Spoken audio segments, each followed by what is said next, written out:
Hi everyone. One of our main and first objectives when we're driving is to not be involved in a crash or a collision. So I think it's prudent to be looking at these situations and trying to analyse what went on and who's at fault and who could have done better. And that's what we're going to be doing today. And we've got 10 of them. Let's roll the clips.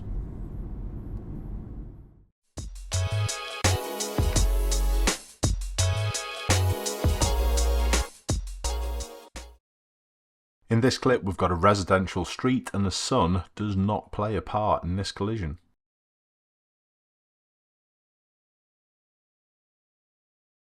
How did this driver not see my viewer? Well, let's have a look. All the faces have been blurred at the request of my viewer, but this does affect my analysis. You won't be able to see where the driver is looking, so you'll just have to trust me on this one. My viewer's speed is pretty good. I feel they could stop comfortably, and they actually do. But the driver from the side road doesn't look right.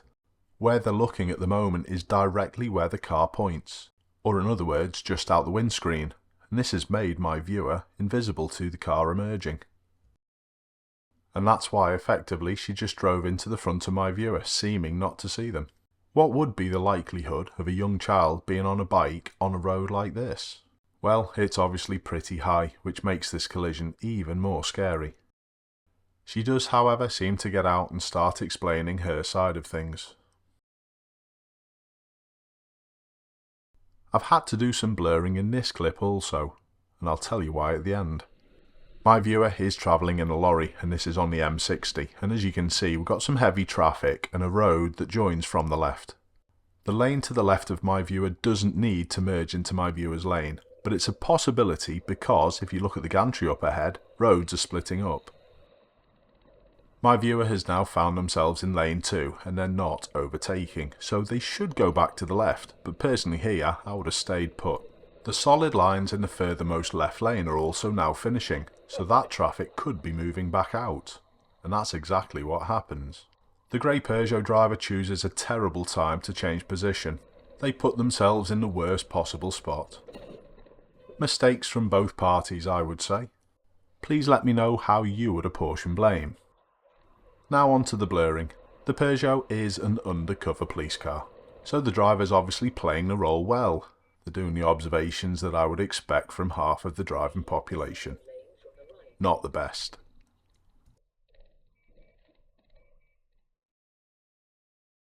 Let's have a look at this one first.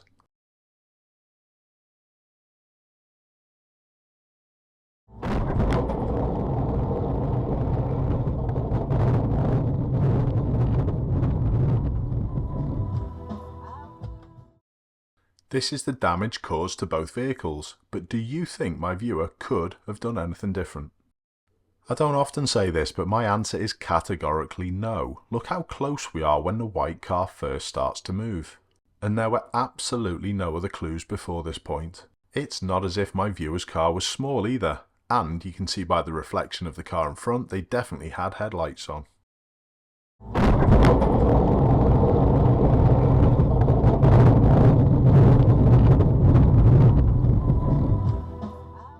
I think this would have caught me out also.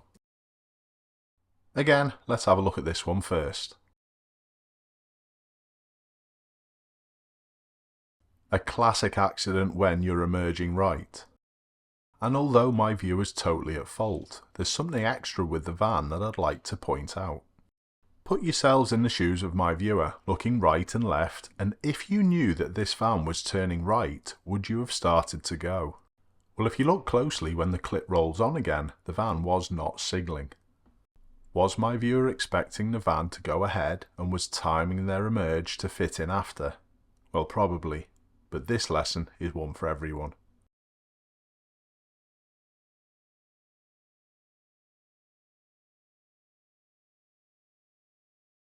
There was a bit of damage to my viewer's bumper, but there wasn't much to the van that they collided with. This crash is again down to people not looking where they're steering, but there's also an element of people not understanding the new rules in the highway code. Look at the pedestrian waiting to cross into the side road. This car does a good job. Oh, another car. Oh! What happened then? The yellow car hit the red car. Yeah. Because that red car stopped. Oh dear. Until people get used to looking into their exit road before turning, these accidents are going to keep on happening. There's a fair bit to go through with this clip, so again, let's have a look at it first. It's the scooter rider behind that we're watching.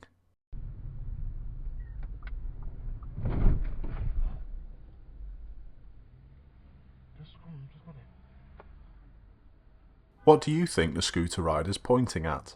Well, I'll try and shed some light. The road to the right is obviously closed because the police are blocking it, and I think my viewer wanted to turn down there. There wasn't any audio on the front footage, I only got the audio from the rear footage, and this doesn't start yet. You can hear a signal be applied just before the turn and the accident, but I think there was a right signal on before this that my viewer cancelled. I think the scooter rider saw this signal and it made them go down the left hand side.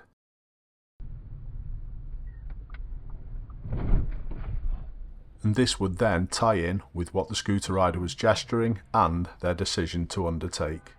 Mistakes again from both parties. My viewer is approaching a junction, and it's only the rear footage we need for this one because my viewer's not involved, they just capture something that goes on behind. The traffic's approaching quite quick, and this is key to the collision, I think. The lane that we're watching is the far right lane that we're looking at now, which is obviously the left approaching the junction. And watch closely the black BMW that slows sharply to change lanes.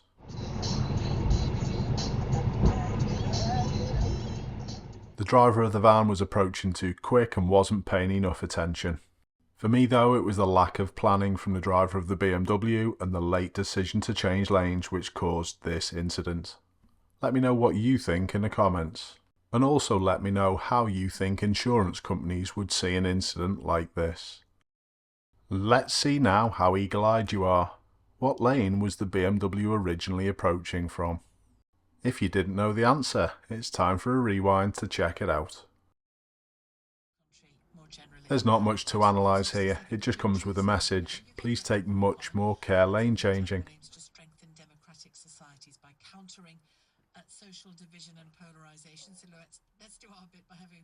The reason why this happens though is because people stare in their mirrors. Effectively the Ford was waiting for the black Mercedes to finish. But it did finish in the mirror, but the car was still way too close. You must make sure that the car has gone past and in front enough before you lane change. Target fixation claims another one. However, this clip is quite similar. There are a couple of differences. It's the car in the right lane that we're watching, and the vehicle in front of my viewer moves to the left. Now this lane's free.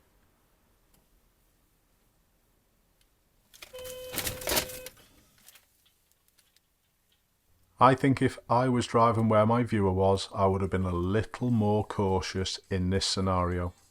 It's another terrible lane change, but remember, we're always trying to do whatever we can to avoid these collisions. Before we have a look at this final piece of footage, I'd like to take the opportunity to say a massive thanks to all my viewers and subscribers who send in these wonderful clips. They help so many people. This clip again is quite easy to analyse. This isn't a great emerge, and they end up on the side. Oh my god. Can you see that?